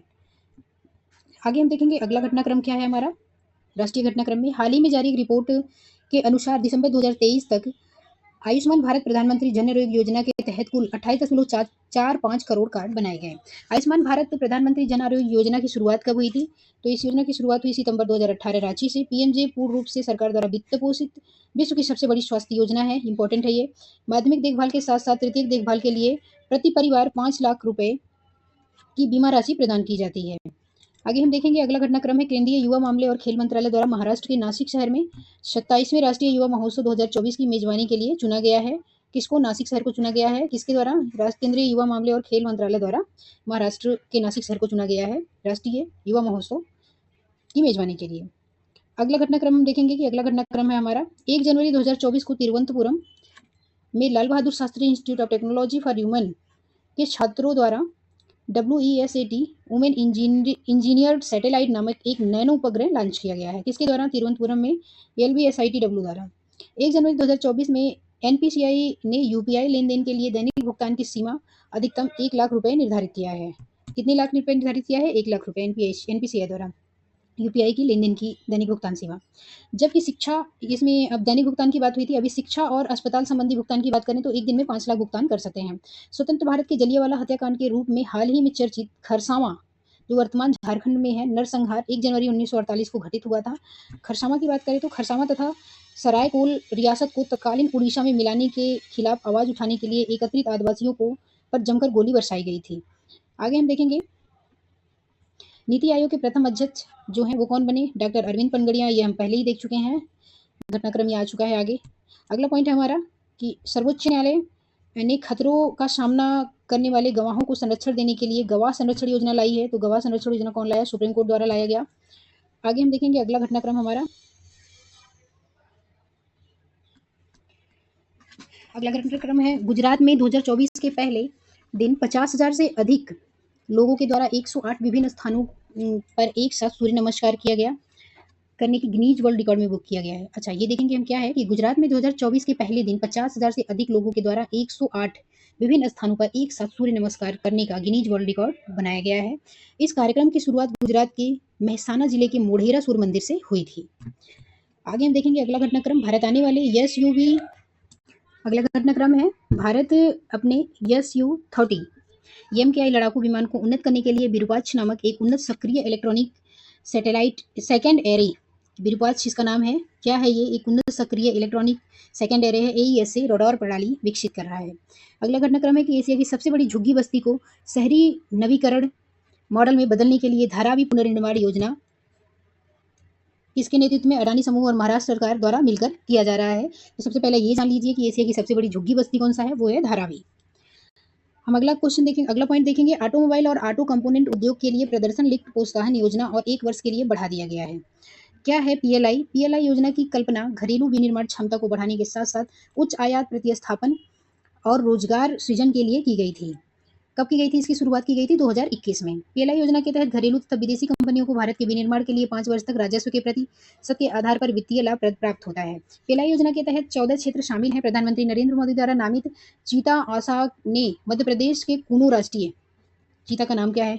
आशा नाम है, मादा चीता है ये, ने मध्य प्रदेश के कुनू राष्ट्रीय उद्यान में 3 शावकों को जन्म दिया है। यह घटना भारत में चीता परियोजना की एक मील का पत्थर साबित हो रहा है। आगे हम देखेंगे कि जम्मू कश्मीर PM विश्वकर्मा योजना लागू करने वाला पहला केंद्र शासित प्रदेश बन गया है। तो जब PM विश्वकर्मा योजना लागू करने वाला जो है पहला केंद्र शासित प्रदेश कौन सा बन गया है? तो ये बन गया है जम्मू कश्मीर। PM विश्वकर्मा योजना की हम बात करें तो इसका शुरुआत सितंबर 2023 में हुआ। वर्ष 2023-24 में इसका उल्लेख है। आगे हम देखेंगे कि इसका उद्देश्य क्या है। इसका उद्देश्य है कि पारंपरिक हस्तशिल्प कारीगरों को वित्तीय सहायता और प्रशिक्षण प्रदान कर उत्थान करना। इसमें 18 शिल्प शामिल हैं। आगे हम देखेंगे अगला घटनाक्रम है हमारा ओला इलेक्ट्रिक उत्पादन लिंक प्रोत्साहन योजना के लिए पात्र होने वाली पहली भारतीय ई स्कूटर कंपनी बन गई है। कौन? ओला। उत्पादन लिंक प्रोत्साहन योजना के लिए पात्र होने वाली पहली ई स्कूटर कंपनी बन गई है ओला। प्रधानमंत्री नरेंद्र मोदी द्वारा लक्षद्वीप के करावती में कोची लक्षद्वीप समूह सबमरीन ऑप्टिकल फाइबर कनेक्शन परियोजना का उद्घाटन किया गया है। परियोजना में कुल लिंक दूरी जो है वो 1868 किलोमीटर है। ADR रिपोर्ट के अनुसार 2022-23 के दौरान मेघा इंजीनियरिंग एंड इंफ्रास्ट्रक्चर समूह ने भारत में चुनावी ट्रस्टों की सर्वाधिक योगदान दिया है। आगे हम देखेंगे इसरो की वाणिज्यिक शाखा new space India limited SpaceX के फाल्कन 9 रॉकेट को संचार उपग्रह GSAT-20 लॉन्च करने की योजना बना रही है। GSAT-20 को GSAT-N2 के नाम से भी जाना जाता है। ये घटनाक्रम हम आगे विस्तारपूर्वक देख चुके हैं पहले ही। अगला घटनाक्रम में हमारा हिमाचल प्रदेश सरकार ने 1 जनवरी 2024 से सरकारी कार्यकालों को पेट्रोल और डीजल वाहन खरीदने पर रोक लगा दी है। Central council for medical research in Ayurvedic sciences ने NCISM के साथ मिलकर आयुर्वेद के क्षेत्र में नैदानिक अध्ययन को बढ़ावा देने के लिए स्मार्ट 2.0 लॉन्च किया है। स्मार्ट 2.0 के बारे में हम बात करें तो इसका पूरा फुल फॉर्म पहले देख लेते हैं। ये है scope for many streaming Ayurveda research एवं the teaching and professionals. Rani Durgavati अन्न प्रोत्साहन योजना शुरू किया गया है मध्य प्रदेश में। तो इसका उद्देश्य क्या है? श्रीअन्न की खेती करने के लिए को प्रतिवर्ष 10 रुपये राशि सीधे खाते में अंतरित किया जाएगा। श्रीअन्न क्या होता है? मोटे अनाज होते हैं ये। आगे हम देखेंगे कि योग्यश्री योजना के बारे में। योग्यश्री योजना किससे संबंधित है? पश्चिम बंगाल से संबंधित है। इसका उद्देश्य अनुसूचित जाति अनुसूचित जनजाति छात्रों के लिए मुफ्त प्रशिक्षण की बात की गई है इसमें। राजस्थान में अगला घटनाक्रम है राजस्थान में खाद्य सुरक्षा योजना, जिसे इंदिरा रसोई योजना के नाम से जाना जाता है। तो ये इंदिरा रसोई योजना जो है वो किससे संबंधित है? राजस्थान की खाद्य सुरक्षा योजना कौन है? इंदिरा रसोई योजना। इसका नाम क्या कर दिया गया है? श्री अन्नपूर्णा योजना। इंदिरा रसोई योजना का नाम श्री अन्नपूर्णा योजना कर दिया गया है। अगला घटनाक्रम हमारा हाल ही में भारतीय निर्वाचन आयोग ने पंजीकृत मान्यता प्राप्त राजनीतिक दलों के लिए प्रतीक चिन्ह आवंटन संबंधी नए नियम पेश किए हैं। इन पार्टियों को अब चुनाव चिन्हों के अपने आवेदन के हिस्से के रूप में पिछले 3 वित्तीय वर्षों के लेखा परीक्षित खातों के साथ साथ पिछले 2 चुनावों के व्यय विवरण आवश्यक हैं। आगे देखेंगे हमारा अगला घटनाक्रम है हमारा NGO युवा अनस्टॉपेबल के संस्थापक अमित शाह को सरकार के विकसित भारत अभियान के पहल के लिए ब्रांड एम्बेसडर नियुक्त किया गया है। ठीक है, इसमें नोट करने वाली क्या बात है कि विकसित भारत अभियान का उद्देश्य राष्ट्रीय विकास को बढ़ावा देने के लिए जननांकीय लाभांश का दोहन करना है। अगला घटनाक्रम है कि मेट्रो रेल बुनियादी ढांचे के रूप में भारत का पहला personal rapid transit PRT corridor Uttarakhand में स्थापित होगा। ये इंपॉर्टेंट है। भारत के विदेश मंत्री एस जयशंकर ने भारत नेपाल संयुक्त आयोग की 7वीं बैठक की सह अध्यक्षता की है। भारत नेपाल संयुक्त आयोग। इस दौरान भारत नेपाल से 10 वर्षों में 10,000 मेगावाट बिजली खरीदने के लिए समझौते पर हस्ताक्षर हुआ है। तो आगे हम देखेंगे अगला घटनाक्रम भारतीय नवीकरणीय ऊर्जा एजेंसी IREDA द्वारा 2024 को मानव संसाधन विकास अनुशासन का वर्ष घोषित किया गया है। अगला घटनाक्रम है प्रधानमंत्री नरेंद्र मोदी द्वारा गुजरात के गांधीनगर में भारत की सबसे बड़ी वैश्विक व्यापार शो का उद्घाटन किया गया है। कहाँ पे? गुजरात गांधीनगर में। अगला घटनाक्रम हम देखेंगे कि भारत के पर्यावरण वन जलवायु परिवर्तन मंत्रालय ने भारत के 3 शहरों इंदौर, भोपाल, उदयपुर के रामसर कन्वेंशन के तहत वेटलैंड सिटी प्रमाणन के लिए नामांकित किया गया है। ये घटनाक्रम हम आगे देख चुके हैं विस्तार पूर्वक। अगला हमारा घटनाक्रम है कि रिजुपेव तकनीक। रिजुपेव तकनीकी क्या है? चुनौतीपूर्ण तापमान स्थितियों में उच्च ऊंचाई वाली बिटुमिनस सड़कों के निर्माण के लिए रिजुपेव तकनीकी का इस्तेमाल किया गया है। हाल ही में अगला घटनाक्रम है हमारा हाल ही में अरुणाचल प्रदेश में भारत चीन सीमा पर सेला सुरंग और LGG दमतेंग यंगस्टे सड़क पर ऊंचाई वाले स्थान पर सड़क बनाने के लिए इसका प्रयोग किया गया है। आगे हम देखेंगे अगला घटनाक्रम केंद्रीय मंत्रिमंडल ने छोटे सैटेलाइट के विकास के लिए ISRO Mauritius research and innovation council के बीच समझौता ज्ञापन मंजूरी दी है। अगला घटनाक्रम है हमारा केंद्रीय मंत्रिमंडल को अयोध्या हवाई अड्डे को अंतर्राष्ट्रीय हवाई अड्डा घोषित करने और इसका नाम महर्षि वाल्मीकि हवाई अड्डा और अयोध्या धाम रखने के प्रस्ताव को मंजूरी दे दी गई है। अगला हमारा घटनाक्रम है कि भारत मोबिलिटी ग्लोबल एक्सपो 2024 का आयोजन नई दिल्ली में किया जाएगा। तो भारत मोबिलिटी एक्सपो 2024 का आयोजन कहाँ किया जाएगा? नई दिल्ली में। आगे हम देखेंगे अगला घटनाक्रम रक्षा मंत्रालय द्वारा शिक्षा मंत्रालय की संयुक्त पहल प्रोजेक्ट वीर गाथा के तीसरे संस्करण के लिए 100 विजेताओं का चयन किया गया है। तो जो शिक्षा मंत्रालय और रक्षा मंत्रालय की संयुक्त पहल है प्रोजेक्ट वीर गाथा, उसके तीसरे संस्करण के लिए 100 विजेताओं का चयन किया गया है। अगला घटनाक्रम है राष्ट्रीय सांख्यिकी कार्यक्रम NSO द्वारा हाल ही में जारी वित्त वर्ष 2023-24 के लिए अनुमानित वृद्धि दर कितनी है? 7.3%। हम आगे देखेंगे गूगल, डीप माइंड और स्टैनफोर्ड यूनिवर्सिटी द्वारा एक ह्यूमनॉइड रोबोट का अनावरण किया गया है जिसका नाम क्या है? Mobile Aloha. ठीक है, किसके द्वारा किया गया है? गूगल, डीप माइंड और स्टैनफोर्ड यूनिवर्सिटी द्वारा। ये क्या है? ह्यूमनॉइड रोबोट है। नाम क्या है? Mobile Aloha. आगे हम देखेंगे 2 सितंबर 2023 को प्रक्षेपित आदित्य L1 6 जनवरी 2024 को अपने गंतव्य स्थान पर पहुंच जाएगा जो पृथ्वी से 1.5 मिलियन किलोमीटर दूर स्थित है। केंद्रीय स्वास्थ्य मंत्री अगला घटनाक्रम है हमारा केंद्रीय स्वास्थ्य मंत्री मनसुख मांडविया ने उज्जैन में भारत की पहली हेल्दी हाइजेनिक स्ट्रीट फूड प्रसादम का उद्घाटन किया है। प्रसादम क्या है? ये क्या है कि भारत का पहला हेल्दी हाइजेनिक स्ट्रीट फूड है ये प्रसादम। इसका उद्घाटन कहाँ किया गया है? उज्जैन में। अगला हम घटनाक्रम देखेंगे। भारत ने सऊदी अरब के साथ द्विपक्षीय हैज समझौता 2024 पर हस्ताक्षर किया है। हम अगला घटनाक्रम देखेंगे। केंद्रीय मंत्री सर्बानंद सोनोवाल द्वारा एमवी गंगा क्वीन जहाज पर कोलकाता में अंतर्देशीय जलमार्ग विकास परिषद का उद्घाटन बैठक की अध्यक्षता की गई। अगला घटनाक्रम है हमारा oil and natural gas corporation ने कृष्ण गोदावरी बेसिन, कहाँ पे? कृष्णा गोदावरी बेसिन, जिसे हम केजी बेसिन के नाम से जानते हैं, 98/2 में अपनी गहरे समुद्री परियोजना के से पहले कच्चे तेल का उत्पादन शुरू किया है। कहाँ से? केजी बेसिन से। अगला घटनाक्रम है एनएचपीसी लिमिटेड ने प्रस्तावित 750 मेगावाट कुंपा पंप हाइड्रो स्टोरेज परियोजना में 4000 करोड़ निवेश किया है। कहाँ पे? कुंपा पंप हाइड्रो स्टोरेज परियोजना किसने किया है? एनएचपीसी लिमिटेड ने। यह परियोजना गुजरात राज्य में स्थापित है। अगला घटनाक्रम हम देखेंगे कि कैद में बंद भारत के सबसे बुजुर्ग भालू बबलू की मृत्यु वन विहार नेशनल पार्क भोपाल में हो गई। ये भारत का सबसे बुजुर्ग भालू था, उसका नाम क्या था? बबलू। असम राज्य भारत की पहली ऐप आधारित 100% इलेक्ट्रिक व्हीकल और विकेंद्रीकृत बाइक टैक्सी सेवा बायू लॉन्च किया है। किस राज्य ने? असम ने। ये 100% क्या है? इलेक्ट्रिक और विकेंद्रीकृत बाइक टैक्सी सेवा है। प्रधानमंत्री नरेंद्र मोदी द्वारा 14 जनवरी 2022 के मध्य स्वच्छ मंदिर अभियान लॉन्च किया गया है। अगला पॉइंट है कि केरल के सुचेता सतीश द्वारा एक संगीत कार्यक्रम दुबई में 9 घंटे 140 भाषाओं में जाने का गाने का गिनीज वर्ल्ड रिकॉर्ड बनाया गया है। आगे हम देखेंगे अगला घटनाक्रम क्या है। केंद्रीय मंत्रिमंडल द्वारा 2021 की अवधि के दौरान कार्यान्वयन के लिए पृथ्वी विज्ञान मंत्रालय की पृथ्वी योजना को मंजूरी दे दी गई है। इस योजना की लागत कुल 4797 करोड़ रुपए है। पृथ्वी में 5 चालू उपयोजनाएं शामिल हैं। अगला घटनाक्रम है कि डीआरडीओ ने भारत की मानव पोर्टेबल वायु रक्षा प्रणाली वशो वसोराद वसोरादस VSHORADS विकसित किया है। 2024 में पुलिस महानिदेशक एवं महानिरीक्षक का अखिल भारतीय सम्मेलन कहाँ आयोजित किया गया? जयपुर में। अगला घटनाक्रम है कि हाल ही में पर्यावरण मंत्रालय द्वारा शुरू की गई भारतीय वन एवं लकड़ी प्रमाणन योजना के तहत पर्यावरण लेबल ब्रांड का नाम क्या रखा गया है? प्रमाण रखा गया है। आगे हम देखेंगे कि अगला घटनाक्रम है हमारा हाल ही में लाइबेरिया में हाईजैक हुए जहाज एमबी लीला नोरफ्रोक ने 15 भारतीयों सहित 21 चालक दल के सदस्यों को सफलतापूर्वक बचाने में शामिल भारतीय नौसेना की विशिष्ट इकाई मार्कोस थी। भारतीय सेना ने वर्ष 2024 में प्रौद्योगिकी और सोशल वर्ष घोषित किया है। आगे हम देखेंगे कि भारत वर्ष 2024 में यूनेस्को विश्व धरोहर समिति के 46वें सत्र की अध्यक्षता करेगा। ये हम पहले भी देख चुके हैं विस्तार पूर्वक। भारत सरकार द्वारा यूएई में भारत पार्क स्थापित किया जाएगा, जिसका उद्देश्य वैश्विक दर्शकों को भारत निर्मित वस्तुओं से परिचित करवाना है। अगला घटनाक्रम हम देखेंगे कि नेशनल हाईवे 66 मुंबई गोवा पर प्रथम राष्ट्रीय राजमार्ग स्टील स्लैग रोड का उद्घाटन किया गया। अगला घटनाक्रम है भारत 1250 करोड़ रुपए की कुछ लागत के साथ विश्व की सबसे बड़ी रेडियो टेलीस्कोप परियोजना SKAO में शामिल हुआ है। ये घटनाक्रम भी हम विस्तार पूर्वक आगे देख चुके हैं। अगला घटनाक्रम है हमारा महाराष्ट्र राज्य ने पहलवान सासबा दादा साहेब जाधव की जयंती मनाने के लिए 15 जनवरी को राज्य खेल दिवस के रूप में मनाने की घोषणा की है। अगला पॉइंट है हमारा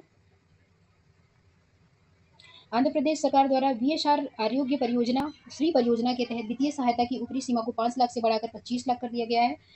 आरोग्य श्री परियोजना के तहत आंध्र प्रदेश द्वारा हाल ही में झारखंड राज्य द्वारा आदिवासियों और दलितों को 50 वर्ष की आयु तक पहुंचाने पर लाभ प्रदान करने की घोषणा की गई है। राजस्थान सरकार द्वारा गरीब परिवारों को 450 रुपए जो है क्या है सब्सिडी वाला घरेलू गैस सिलेंडर उपलब्ध कराने की घोषणा की गई है। पश्चिम बंगाल सरकार द्वारा बंगाली नववर्ष के पहले पोइला बोईसाख को राज्य दिवस और गुरुदेव रविन्द्रनाथ टैगोर द्वारा रचित बंगलार माटी बंगलार जोल को राजकीय गीत घोषित किया गया है।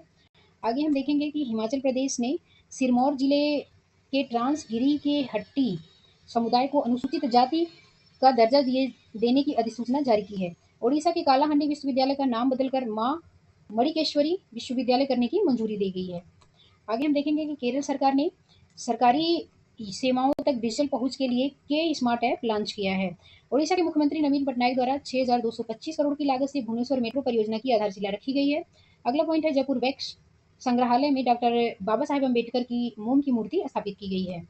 अगला घटनाक्रम है हमारा कि पंजाब माई इंडिया मैपल ऐप का उपयोग करके 784 दुर्घटनाओं वाले ब्लैक स्पॉट को टेप करने वाला पहला राज्य बन गया है। कौन? पंजाब। गोवा के काकोड़ा में महादेव मंदिर के परिसर में कन्नड़ तथा संस्कृत में लिखा एक दुर्लभ 10वीं शताब्दी का शिलालेख मिला है। यह शिलालेख किस वंश का है? यह कदम वंश का है। तो इस प्रकार हमारा राष्ट्रीय घटनाक्रम क्या है? समाप्त होता है। आगे हम देखेंगे क्या है हमारा अंतर्राष्ट्रीय घटनाक्रम। आगे है अंतर्राष्ट्रीय घटनाक्रम, इसको हम देखते हैं। 1 जनवरी 2024 से एस्टोनिया समलैंगिक विवाह को कानूनी मान्यता मिली।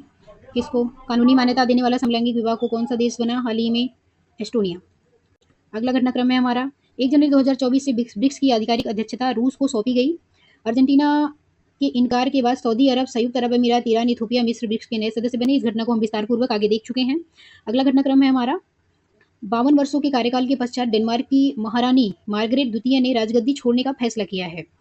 यह यूरोप की सबसे लंबे समय तक राज करने वाली रानी है। तो मार्गरेट द्वितीय जो हैं वो कहाँ की महारानी थी? डेनमार्क की। केंद्रीय मंत्रिमंडल ने हाइड्रोकार्बन क्षेत्र सहयोग के लिए गुयेना के साथ समझौता ज्ञापन पर मंजूरी किया है। अगला घटनाक्रम है चीन ने मेगजियांग नामक एक क्रांतिकारी महासागर ड्रिलिंग जहाज पेश किया है, जिसे मानव इतिहास में पहली बार पृथ्वी की परत में प्रवेश करने और मेंटल तक पहुंचने के लिए डिजाइन किया गया है। आगे हम देखेंगे कि हाल ही की खबरों में रहा माटरवारी बंदरगाह बांग्लादेश का पहला गहरा समुद्री बंदरगाह बना। ये माटरवारी बंदरगाह कहाँ है? बांग्लादेश में, जो बांग्लादेश के निर्यात को बढ़ावा देने के लिए जापान द्वारा विकसित किया जा रहा है। किसके द्वारा? जापान द्वारा विकसित किया है। इससे न केवल बांग्लादेश बल्कि त्रिपुरा सहित भारत के पूर्वोत्तर राज्यों की आर्थिक विकास की संभावनाओं में वृद्धि होगी। आगे हम देखेंगे चीन की राष्ट्रपति शी जिनपिंग द्वारा नए साल की घोषणा में ताइवान को चीन का क्षेत्र बताते हुए पुनः एकीकरण की बात कही गई। दक्षिण अफ्रीका द्वारा इजराइल पर नरसंहार का आरोप लगाते हुए एक अंतर्राष्ट्रीय न्यायालय में मामला दायर किया गया है। कथित तौर पर गाजा पर बमबारी अभियान के तहत इजराइल 1948 में नरसंहार सम्मेलन के दायित्व का उल्लंघन कर रहा है। 2006 में माइक्रो फाइनेंस के माध्यम से गरीबी उन्मूलन अभियानों के लिए नोबेल शांति पुरस्कार विजेता बांग्लादेश के प्रसिद्ध अर्थशास्त्री मोहम्मद यूनुस को श्रम कानूनों के उल्लंघन के लिए 6 माह कारावास की सजा सुनाई गई है। 6 माह के लिए। चीन ने अपना पहला घरेलू क्रूज जहाज अरोरा मैजिक सिटी बनाया है। आगे हम देखेंगे कि अगला घटनाक्रम क्या है। अंतर्राष्ट्रीय घटनाक्रम हम देख रहे हैं। इसमें अगला घटनाक्रम है कि 2024 में चीन और उत्तर कोरिया द्वारा मैत्री वर्ष के रूप में मनाया गया। ठीक है, किर्गिज द्वारा हिम तेंदुओं को मतलब कि 2024 ऐसा रहा कि चीन और उत्तर कोरिया के बीच दोस्ती का संबंध हो गया है, तो इसे मैत्री वर्ष के रूप में मनाया गया है। किर्गिस्तान द्वारा हिम तेंदुआ को आधिकारिक तौर पर राष्ट्रीय प्रतीक घोषित किया गया है। ठीक है, किसके द्वारा? किर्गिस्तान द्वारा राष्ट्रीय प्रतीक घोषित किया गया है हिम तेंदुआ को। नाटो ने रूस के खतरे के मद्देनजर सुरक्षा बढ़ाने के लिए यूरोप के सदस्य देशों में 1000 पैट्रियट वायु सुरक्षा मिसाइलों की खरीद के लिए $5.5 बिलियन के अनुबंध पर हस्ताक्षर किया है। आगे हम देखेंगे कि फ्रांस 2024 पेरिस ओलंपिक में आगंतुकों के लिए डिजिटल शेंगन वीजा जारी करने वाला पहला यूरोपीय देश बन गया है। तो डिजिटल शेंगन वीजा जारी करने वाला पहला यूरोपीय देश कौन सा बन गया है? फ्रांस बन गया है। आगे हम देखेंगे कि अमेरिका ने कतर में अल अदीद एयरवेज पर अपनी सैन्य उपस्थिति को 10 वर्षों तक बढ़ाने का फैसला लिया है। कहाँ पे? कतर एयरवेज में। अगला घटनाक्रम है हमारा अफ्रीकी देश मेडागास्कर में उष्णकटिबंधीय चक्रवात अल्बोरा ने दस्तक दी है। तो ये अल्बोरा जो है वो मेडागास्कर में दस्तक दी है। ये उष्णकटिबंधीय चक्रवात है। इसका नामकरण मोजाम्बिक द्वारा किया गया है। अगला घटनाक्रम है नेपाल द्वारा अपने नागरिकों को रोजगार के लिए रूस या यूक्रेन की यात्रा करने पर प्रतिबंध लगा दिया गया है। हाल ही में श्रीलंका द्वारा अपने जल क्षेत्र में प्रवेश करने वाले विदेशी अनुसंधान जहाजों पर 1 वर्ष के लिए रोक लगाने की घोषणा की गई है। अगला घटनाक्रम है हमारा मुख्तार वायवेव और कोप के 29वें सत्र के लिए अध्यक्ष के लिए मनोनीत किया गया है। तो कोप के 29वें सत्र के अध्यक्ष किसे नियुक्त किया गया है? मुख्तार वायवेव को। कोप 29 का आयोजन अजरबैजान में किया जाएगा। अगला घटनाक्रम है यूरोपीय संघ की कोपरनिकस क्लाइमेट चेंज सर्विस ने घोषणा की है कि पिछले 1 लाख वर्षों में 2023 सबसे गर्म वर्ष था। आगे हम देखेंगे अगला घटनाक्रम दंगा फैलाने के कारण पपुआ न्यू गिनी की राजधानी जो है वो पोर्ट मोरेस्बी में पीएम जेम्स मरापे ने आपातकाल की घोषणा की है। डेनमार्क ने भारत के साथ ग्रीन फ्यूल अलायंस लॉन्च किया है। इसका ध्येय स्थानीय ऊर्जा समाधान क्षेत्र में डेनमार्क और भारत के बीच सहयोग को बढ़ाना है। इंडोनेशिया की पूर्वी नूसा टेंगारा में माउंट लेवोटोबो ज्वालामुखी फटा। माउंट लेवोटोबो ज्वालामुखी कहाँ पे फटा है? ये पूछा जा सकता है एग्जाम में। कहाँ पे? इंडोनेशिया के पूर्वी नूसा टेंगारा में। ये पर्वत फ्लेयर द्वीप पर स्थित है। ये जो है पर्वत फ्लेयर द्वीप पर स्थित है। कौन सा? माउंट लेवोटोबो। आगे देखेंगे अगला घटनाक्रम हमारा आ रहा है बिहार राज्य विशेष। बिहार राज्य विशेष हम देखेंगे।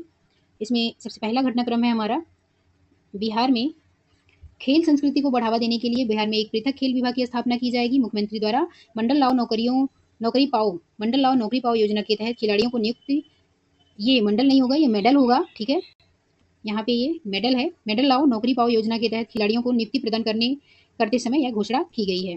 आगे देखेंगे हाल ही में केंद्र सरकार द्वारा बिहार सरकार की सरकारी भवनों पर सोलर प्लेट स्थापित करने की योजना का अनुसरण करने का फैसला लिया गया है। नोट यहाँ पे दे रखा है कि बिहार में जल जीवन हरियाली अभियान के तहत सरकारी भवनों की छत पर सोलर प्लेट लगाए जा रहे हैं। ऐसा करने वाला बिहार देश का इकलौता राज्य है। तो बिहार में सोलर प्लेट जो लगाए जा रहे हैं भवनों पे किस अभियान के तहत, जल जीवन हरियाली अभियान के तहत लगाया जा रहा है। आगे हम देखेंगे कि अगला पॉइंट है हमारा, बिहार पुलिस द्वारा 1 जनवरी 2024 को mission investigation at the rate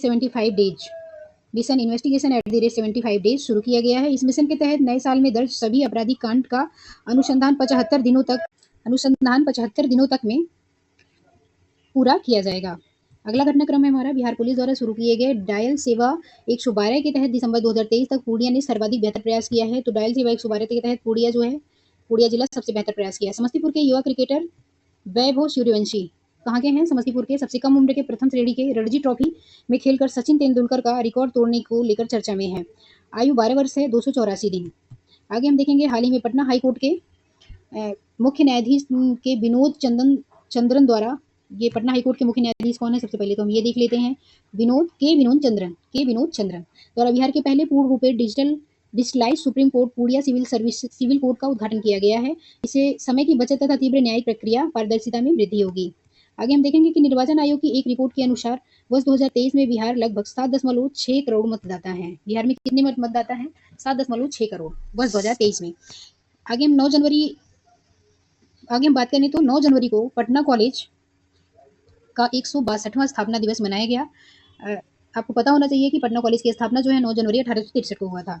Madhubani के फुलपारस में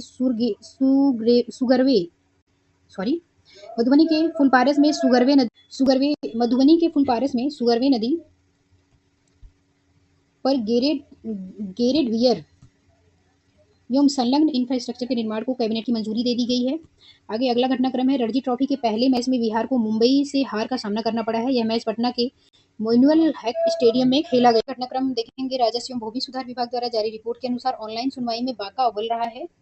तो ऑनलाइन सुनवाई में कौन सा जिला अव्वल रहा है? बांका। राष्ट्रीय स्वच्छ वायु कार्यक्रम के तहत जारी सूची में अनुसार 2023 में भारत के सबसे प्रदूषित हवा वाले 20 शहरों में 3 शहर बिहार का है, सेकंड पटना का है, 4th स्थान पे मुजफ्फरपुर, 20th स्थान पे गया, मतलब पटना मुजफ्फरपुर गया जो है वो स्वच्छ वायु कार्यक्रम के तहत भारत में सबसे प्रदूषित हवा वाले 20 शहरों में 3 ये बिहार के हैं। अगला घटनाक्रम देखेंगे कि स्वच्छता सर्वे 2023 के रिपोर्ट के अनुसार पटना तथा सुपौल को बिहार से कचरा मुक्त शहर का दर्जा मिला है। स्वच्छता सर्वे 2023 के रिपोर्ट के अनुसार बिहार से कचरा मुक्त का दर्जा किसे मिला है? पटना और सुपौल को।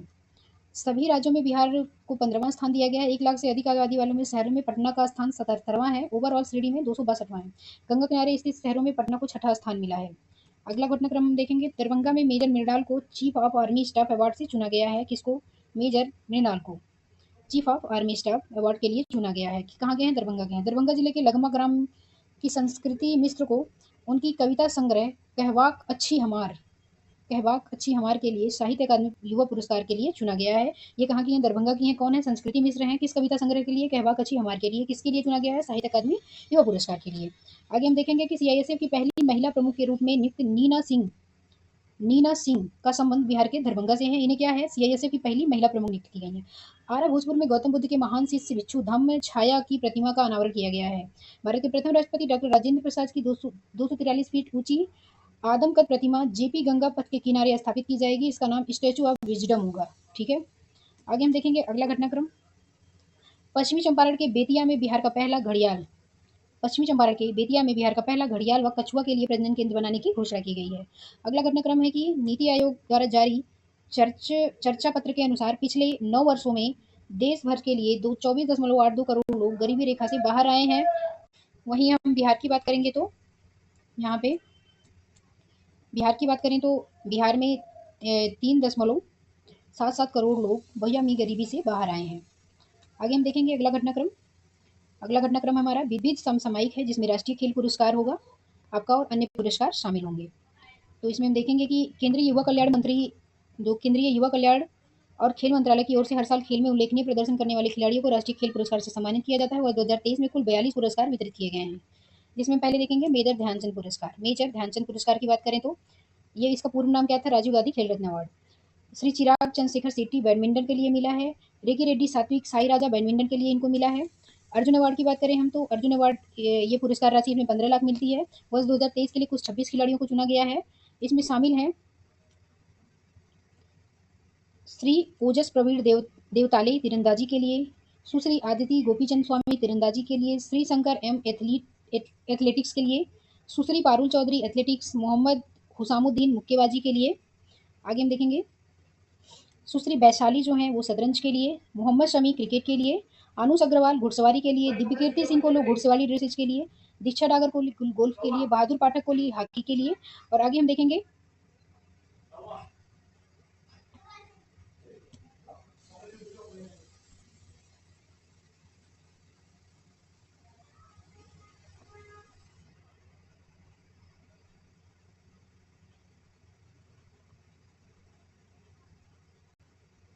सॉरी माफी चाहते हैं। आगे है दीक्षा डागर को किसके लिए मिला था? गोल्फ के लिए दीक्षा डागर को मिला। कृष्ण बहादुर पाठक को मिला हॉकी के लिए। पुखरामबम सुशीला चानू को मिला किसके लिए? हॉकी के लिए। आगे हम देखेंगे श्री पवन कुमार को मिला है कबड्डी के लिए, रितु नेगी को मिला कबड्डी के लिए, नसरीन शेख खो खो, पिंकी लॉन बॉल्स के लिए। आगे हम देखेंगे और कौन कौन है इसमें। टोटल 26 लोग हैं। तो श्रीमती ऐश्वर्या प्रताप सिंह तोमर को निशानेबाजी, ईशा सिंह को निशानेबाजी, हरिंदर पाल सिंह संधू को स्क्वॉश, अहिका मुखर्जी को टेबल टेनिस, सुशील कुमार को कुश्ती, अंतिम पंघाल को कुश्ती। आगे हम देखेंगे नवरेम रोसी वीना देवी को वुशु के लिए, शीतल देवी को पैरा तीरंदाजी के लिए, इलूरी अजय कुमार रेड्डी को ब्लाइंड क्रिकेट के लिए, सुश्री प्राची यादव को पैरा कैनोइंग के लिए मिला है। आगे हम देखेंगे द्रोणाचार्य अवार्ड के बारे में। तो द्रोणाचार्य अवार्ड जो है वो लाइफ टाइम स्टडी से दिया गया है। इसकी राशि भी 15 लाख होती है। इसके तहत कुल 3 व्यक्तियों को पुरस्कार दिया गया है। द्रोणाचार्य अवार्ड नियमित श्रेणी में पुरस्कार 10 लाख का होता है। इसके तहत कुल 5 व्यक्तियों को पुरस्कार दिया गया है। आगे हम देखेंगे खेल और खेलकूद गेम्स में वर्ष 2023 के लिए कुल 3 व्यक्तियों को life time achievement award Dhyanchand से पुरस्कार दिया गया है। मौलाना अबुल कमाल आजाद ट्रॉफी 2023 के तहत कुल 3 विश्वविद्यालयों को चुना गया है। अगला हम देखेंगे कि अन्य पुरस्कार में क्या क्या है। अन्य पुरस्कार में है कुवेम्पू राष्ट्रीय पुरस्कार 2023 श्री सेंदु मुखोपाध्याय को दिया गया है। डॉक्टर एम स्वामीनाथन पुरस्कार प्रोफेसर वी आर कंबोज को। नृत्यकालीन निधि पुरस्कार 2023 वसंत लक्ष्मी नरसिंहाचारी को दिया गया है। और India of the year award 2023 उत्कृष्ट श्रेणी में इसरो को दिया गया है। तो इसरो को कौन सा अवार्ड दिया गया है? इंडिया ऑफ द ईयर उत्कृष्ट श्रेणी में दिया गया है 2023 के लिए। आगे हम देखेंगे कि आगे कौन कौन से हैं।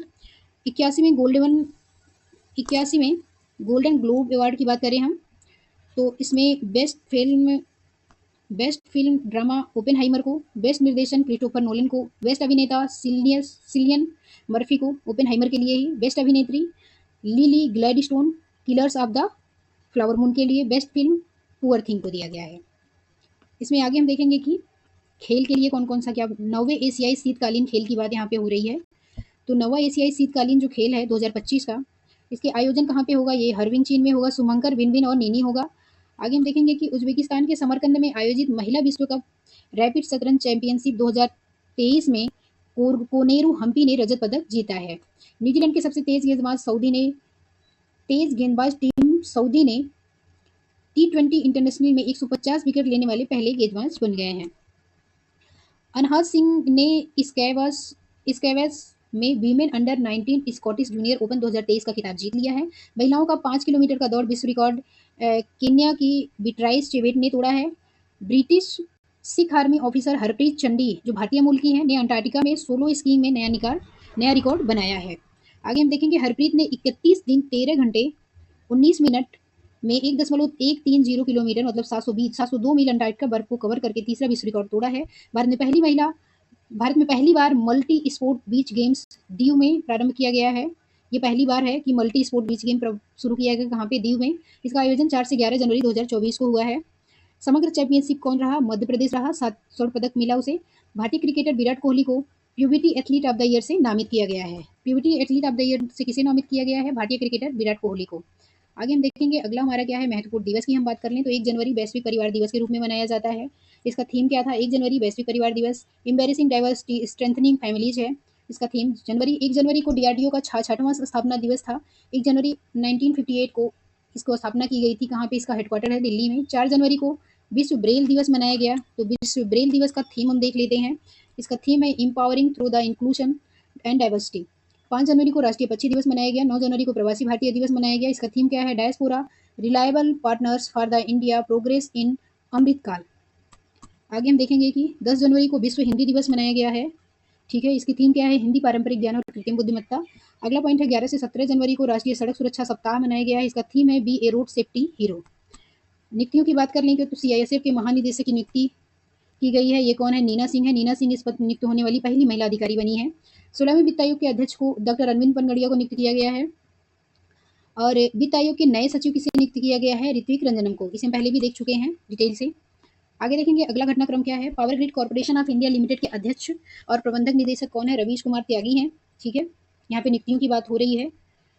तो उसके बाद महाराष्ट्र पुलिस की प्रथम महिला डीजीपी रश्मि शुक्ला, आईटीबीपी के नए पुलिस महानिदेशक राहुल रसगोत्रा, सीआरपीएफ के नए पुलिस महानिदेशक Anil Dayal Singh, all India rubber industries association के अध्यक्ष कौन है? शशि सिंह है। आगे हम देखेंगे कि अगला है हमारा विश्व व्यापार संगठन में भारत के स्थायी प्रतिनिधि कौन है? तो ये है सेंथिल पांडियन सिंह। भारतीय ओलंपिक संघ का नया सीईओ किसे नियुक्त किया गया है? रघुराम अय्यर को।